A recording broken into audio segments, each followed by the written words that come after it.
To that House leadership scramble, it's only getting more complicated by the day. This afternoon, House Speaker John Boehner postponed the election of Majority Leader and Majority Whip until next month.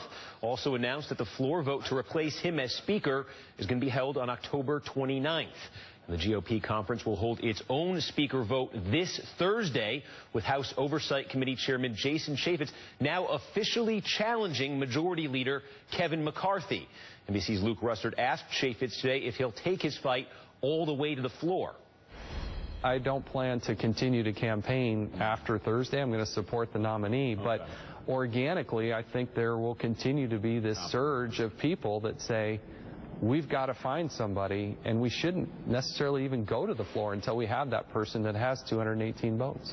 NBC's Luke Russert joins us now from Capitol Hill. Luke, I'm wondering if Kevin McCarthy is breathing a sigh of relief after your interview there, because there's 246 Republicans in the House. You only need 218 to win that election as Speaker. If Chaffetz isn't willing to take this to the floor of the House, does that really clear the path for McCarthy here? It remains to be seen, Steve, and the reason why is that while Chaffetz might not overtly campaign after Thursday, and that's a race he acknowledges he has a very difficult time winning, the internal conference race where McCarthy only needs about 124 votes, it remains to be seen of whether or not he would truly step away. He says he won't campaign, but he said to me also if things happen organically, then maybe, just maybe, he could become the consensus candidate on the House floor. What is clear, though, Steve, is that right now, McCarthy is still in line to become Speaker of the House. The question will be whether on October 29th, when is the election for Speaker, he can get there on the first ballot. And to get there on the first ballot, he needs those 218 votes. 25 Republicans voted against Boehner last time on the House floor. It's unclear right now if he has those 218 votes right now from within his conference, Steve.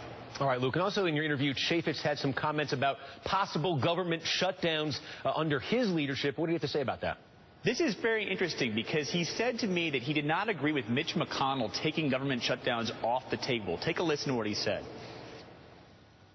My job is not to shut down the government. My job is to get a bill on the president's desk and force him to make that decision. We need to understand where we're going to hold the line. What are we actually going to fight for? And then we're going to go fight. And it's going to be a whole different game with Jason Chaffetz there. I promise you that.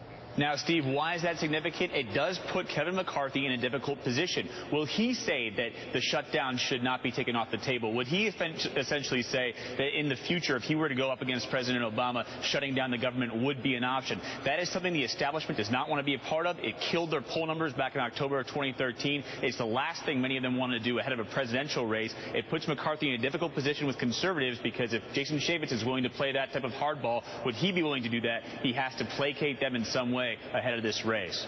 There we are, back to that same dilemma that John Boehner faced all those years. Luke Russert on Capitol Hill, thank you for joining us.